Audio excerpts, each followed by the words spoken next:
एकाग्र किया। नमो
ज्ञान ध्यान तप चारित्र को जो जन्म देती, ऐसी जिन्हें वाणी माँ को मेरा सब प्रणाम है।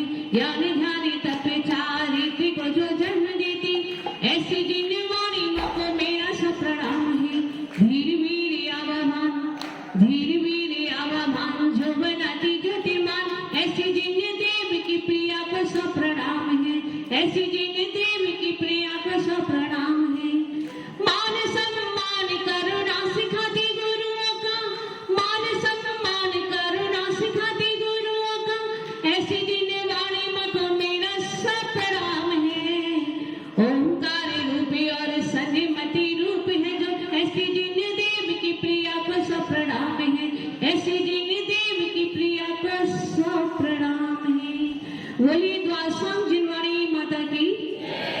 परम पूज्याचार्य श्री सुंदर सागर गुरुदेव एवं समस्त मंचासीन साधुगणों के चरणों में मेरा कोटि वंदन।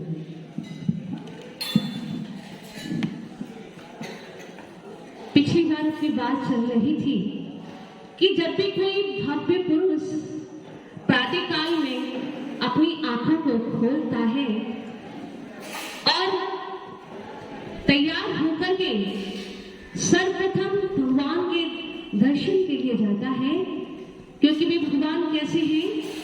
वे भगवान वीतरागी हैं, सर्वज्ञ हैं, हितोपदेशी हैं, हमारे हित की बात करते हैं। इसीलिए हम सबसे पहले उठकर उनके दर्शन के लिए जाते हैं, क्योंकि जब हम किसी कार्य की शुरुआत मंगल के साथ करते हैं तो हमारा सारा का सारा दिन मंगलमय हो जाया करता है। इसीलिए हम सबसे पहले अपनी आंखों को खोलने के बाद तैयार होकर के सबसे पहले कहा जाते हैं भगवान के अर्चन पूजन के लिए। और वहां जाकर हम भगवान के सामने खड़े होकर क्या बोलते हैं? दर्शनम देव देवस्य दर्शनम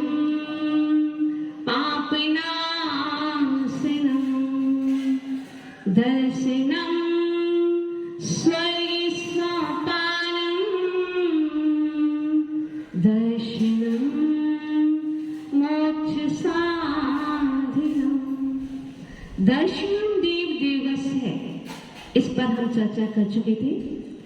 आगे की पंक्ति है दर्शनम देव देवस्य दर्शनम पाप नाशनम। भगवान का दर्शन जो होता है वो कैसा होता है? पापों को नष्ट करने वाला होता है।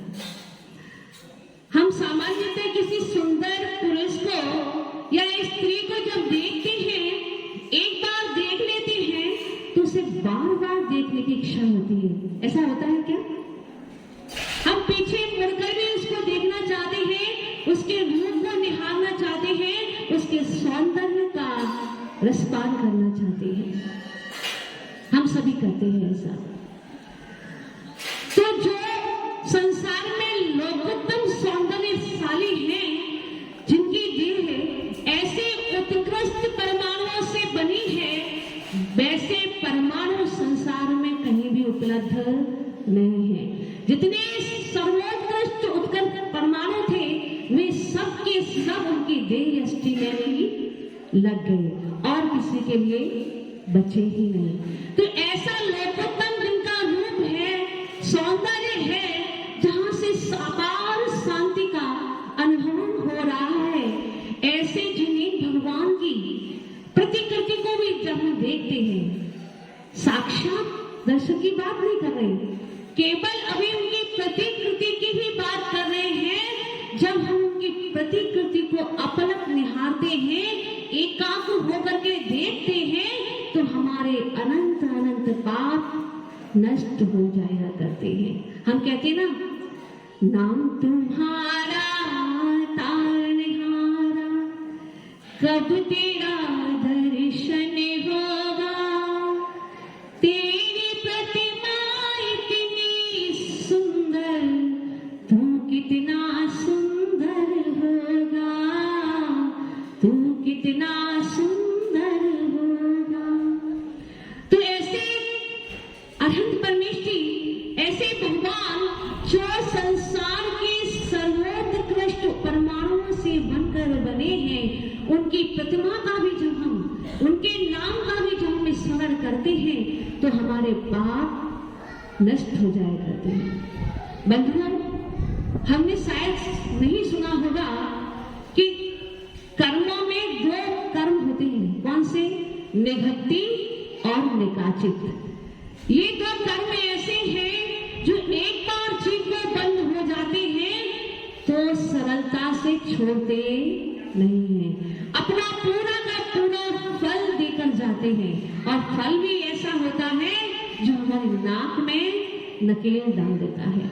ऐसे ये धीट कर्म, ऐसे ये दुष्ट कर्म किससे बनते हैं? देव शास्त्र गुरु की अवमानना से, उनकी विराधना से, उनका अनादर करने से ही बनते हैं। और उनकी भक्ति करने से ही, उनकी अर्चना करने से ही, उनका गुणगान करने से ही अपने बंधन छोड़कर चले जाते हैं। तो इतनी शक्ति हुआ करती है उन परमात्मा में, तभी तो हम उनकी आराधना करते हैं, उनकी उपासना करते हैं। क्योंकि जो हमारे आदर्श हुआ करते हैं, हम जब उनको देखते हैं, उनके गुणों का चिंतन करते हैं, तो उसी रूप हो जाया करते हैं। हमने देखा होगा जो हमारे युवा हैं, वो अपने घरों में, अपने कमरे के सामने, अपनी नजरों के सामने यदि किसी क्रिकेटर की पोस्टर लगा ले या किसी अभिनेता का पोस्टर लगा ले, तो क्या करते हैं? दिन रात उसको देखा करते हैं और उसकी समान बनने की भावना भाया करते हैं। और जब उनके अंदर ये इच्छा प्रबल हो जाती है, ये संस्कार दृढ़ हो जाता है, तो वो उस रूप में अपनी क्रिया प्रारंभ कर देते हैं और एक दिन उसके जैसे बन जाने का प्रयास करते हैं और बन भी जाते हैं। हम जिसका अवलंबन लेते हैं, जिसके गुणों में अनुराग करते हैं, जिनसे प्रीति करते हैं, जिनके जैसा बनना चाहते हैं, हम वैसे ही बन जाया करते हैं। तो यदि आप ऐसे भगवान का स्मरण करेंगे, ऐसे परमात्मा का स्मरण करेंगे, जिसके पास ना राग है ना द्वेष है, जो अठारह दोषों से रहित है, जो सर्वत्र उत्कृष्ट परमाणुओं से बने हैं, तो निश्चित रूप से हमारा भी मन उनके जैसा बनने का करेगा। एक सामान्य से चुंबक, क्या चुंबक, उसमें क्या योग्यता होती है कि वे लोहे को अपनी ओर आकर्षित कर लिया करती है, अपने से जोड़ लिया करती है। तो जो अनंत गुणों के स्रोत हैं, जो अनुपम गुणों के भंडार हैं, ऐसे जिन्हें भगवान का जब हम भक्ति से एक पल के लिए भी जब स्मरण करेंगे, तो निश्चित रूप से हमारे असंख्यात कर्मों की निजरा होगी। पर हम क्या ऐसा करते हैं? ऐसा करते हैं, हम तो जल्दी से जाते हैं, एक बार देखा, अर्घ चढ़ाया और वापस। ऐसा करने से कुछ भी नहीं होने वाला है। हम श्रावक हैं, साधु नहीं बन सकते हैं, साधु नहीं बन पा रहे हैं, महारथी नहीं बन पा रहे हैं, देशरथी नहीं बन पा रहे हैं, तो हम जिस भूमिका में हैं, उस भूमिका तो निर्भर करें, उस भूमिका कर्तव्य हैं, जो हमारे उत्तरदायित्व हैं, उनको तो हम सही रूप से पालन करें। श्रावकों का मुख्य कर्तव्य क्या है? देव पूजा और गुरु वास्ती। जिसने अपने 2 कर्म भी कर लिए, सही से कर लिए, जैसे हमें करने चाहिए थे वैसे भी हमने यदि कर लिए तो निश्चित रूप से हमारे जीवन में चमत्कार घटित होगा ही होगा। देखो तेज भी स्नेह भगवान की उपासना से, गुरुओं की वंदना करने से जब अपने जीवन का कल्याण कर लिया करते हैं तो हम कौन हैं? पंचेंद्रिय हैं, पर्याप्त हैं, संगी हैं। तो क्या हम अपना कल्याण नहीं कर सकेंगे? जिन परमात्मा के दर्शन से मोक्ष के अभ्युदय सुख की प्राप्ति होती है तो क्या उसके गुणगान से हमें स्वर्ग के सुख की भी प्राप्ति नहीं होगी? क्या हमारे इस लोक संबंधी और परलोक संबंधी कष्टों का निवारण नहीं होगा? क्या हमें इंद्रिय जनित सुखों की प्राप्ति नहीं होगी? अवश्य ही होगी। हम सबने सुना होगा, एक शेर था, वो सामायिक में लीन था। उसने नियम लिया था कि जब तक ये दीपक जल रहा है मैं सामायिक में लीन रहूंगा, सामायिक करता रहूंगा। बैठ गया सामायिक करने। सेठानी ने देखा कि दीपक बुझने वाला है, बुझने की ओर है। उसने सोचा मेरे पति भगवान की आराधना कर रहे हैं, सामायिक में लीन है, यदि ये तेल खत्म हो जाएगा तो ये दीपक बुझ जाएगा, और यदि दीपक बुझ जाएगा तो उनकी साधना खंडित हो जाएगी, टूट जाएगी। उसने क्या किया? उस दीपक में, उस बुझते हुए दीपक में और तेल बढ़ा दिया। ऐसा कई बार हुआ, जब जब वो दीपक बुझने की ओर होता वो सेठानी आती और उसमें घी बढ़ा देती। क्यों? कि कैसे भी सेठ जो अपने साधना में निमग्न है उनकी साधना खंडित नहीं हो, उनकी साधना टूटे नहीं, वे अपनी साधना में निमग्न रहे। उसकी भावना तो कैसी थी? अच्छी थी। लेकिन सेठ ने नियम लिया था जब तक वह दीपक बुझेगा नहीं तब तक मैं अपने सामायिक में लीन रहूंगा।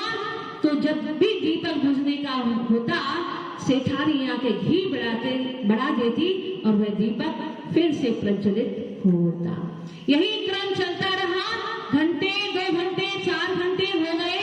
सेठ को प्यास की बाधा होने लगी, उसकी आकुलता बढ़ने लगी और धीरे धीरे इतनी आकुलता बढ़ गई कि उसका उसी आकुलता में मरण हो गया और वह सेठ अपने ही घर की बावड़ी में जाकर के मेढक हो गया। वह सेठानी जब पानी भरने के लिए आती तो वो जो मेढक था बार बार उछलकर उसके पास में आता, क्योंकि पूर्व के संस्कार बने हुए थे। वह सेठानी बड़ी चिंतित थी। और उसी दौरान क्या हुआ? भगवान महावीर का समोसर राजगृह में आया और राजा सेडिक दल बल के साथ भगवान महावीर की अर्चना करने के लिए हाथी पर सवार होकर समोसर की ओर प्रस्थान करने लगा। राजा सैनिक हाथी पर बैठा था, पीछे पीछे उसके अवलंबी, उसका अनुसरण करने वाले लोग चल रहे थे। हाथी अपनी वेग से चला जा रहा था, मंद मंद गति से चल रहा था। और उसी समय क्या हुआ? वो जो बावड़ी का मेढक था उसके मन में भी जिनेंद्र भगवान की उपासना के, उनके दर्शन के भाव हुए। उसके पास और तो कुछ नहीं था, वह एक कमल की पाखड़ी अपने मुख में दबाकर भगवान के दर्शन के लिए चल पड़ा। क्योंकि कहते हैं कभी भी भगवान के दर्शन, ज्योतिषी के दर्शन और राजा के दर्शन कभी भी खाली हाथ नहीं करने चाहिए। यदि हम उनके पास खाली हाथ जाएंगे तो क्या होगा? हमें फल की प्राप्ति नहीं होगी। हम खाली हाथ जाएंगे और खाली ही हाथ आ जाएंगे। इसीलिए हमें कभी भी जब भी भगवान के दर्शन करने हो तो उत्तमोत्तम सामग्री लेकर जानी चाहिए, क्योंकि जो उत्तम हुआ करते हैं उनके पास हम सबसे सुंदर सामग्री लेकर जाते हैं। हम क्या लेकर जाते हैं? खाने के चावल अलग और मंदिर के चावल अलग। खाने के लिए तो बासमती चावल और भगवान को चढ़ाने के लिए वो मंदिर वाले चावल। पर वो जो मेढ़क था उसके मन में भगवान के प्रति अथाह भक्ति उत्पन्न हुई। वह उनके दर्शन के लिए चला, छोटे छोटे पल उड़ाता हुआ जा रहा था। भगवान की भक्ति उसके हृदय में समाई हुई थी। उनके दर्शन का भाव उसके हृदय को आनंदित कर रहा था, प्रफुल्लित कर रहा था, प्रसन्नचित्त कर रहा था। धीरे धीरे अपने मुख में कमल पाखड़ी को दबाए हुए वह जा रहा था समोसरण की तरफ। और क्या हुआ? अचानक उस राजा श्री के हाथी का पैर उस मेढ़क पर पड़ा और उसका वही प्राणांत हो गया। लेकिन जिन्हें भक्ति भावना उसके हृदय में समाई हुई थी, भगवान के दर्शन का भाव उसके हृदय को आनंदित कर रहा था। इतने ही से, मात्र इतने ही से वह क्या हुआ? देव में जाकर उच्च गति का देव हुआ। ऊंचे देवों में, वैमानिक देवों में उत्पन्न हुआ और राजा सेडिक से पहले जाकर भगवान महावीर के समोसरण में विराजमान हो गया। उसके मुकुट पर मेढ़क का चिन्ह बना था। जब राजा सेडिक अपने दल बल के साथ भगवान महावीर के समोसरण में पहुंचा और भगवान की वंदना करके हुए जब अपने कोटे में बैठ गया, उसने देखा कि वहां पर एक देव बैठा है और उसके मुकुट पर क्या बना है? मेढ़क का चिन्ह बना है। उसके मन में कौतूहल उत्पन्न हुआ, जिज्ञासा उत्पन्न हुई, ये कौन सा देव है जिसके मुकुट पर मेढ़क का चिन्ह बना है? उसने पूछ लिया भगवान महावीर से कि हे प्रभु, ये देव कौन सा देव है जिसके माथे पर जो मुकुट लगा है उसमें मेढ़क का चिन्ह बना है? तो भगवान की दिव्य धनी में झलका प्रकटा कि ये देव एक पहले एक मेढ़क था और भगवान के दर्शन की आकांक्षा लिए हुए अपने मुख में कमल पाखड़ी को दबाए हुए आ रहा था और तुम्हारे पैरों के नीचे आकर के इसका प्राणांत हो गया और उसी पुण्य के बल से आज ये स्वर्ग में जाकर वैमानिक देवों में जाकर के देव हुआ है। तो जब एक सामान्य सा त्रियंच भगवान के दर्शन की इच्छा से स्वर्ग में जाकर वैमानिक देव हो सकता है, तो क्या हम नहीं हो सकते? क्या हम अपने कष्टों का निवारण नहीं कर सकते? क्या हमारे अनंत कर्मों की निर्जरा नहीं हो सकती? क्या हमें इस लौकिक और परलौकिक सुखों की प्राप्ति नहीं हो सकती? अवश्य ही होगी, यदि हम अपनी श्रद्धा को उतना मजबूत बना ले, उतना दृढ़ बना ले, उतना मजबूत बना ले। निश्चित रूप से हमारे पुण्य का अभ्युदय होगा, पुण्य का संचय होगा। आइए पूज्य बुद्ध की वाणी का रसपान करेंगे। बोलिए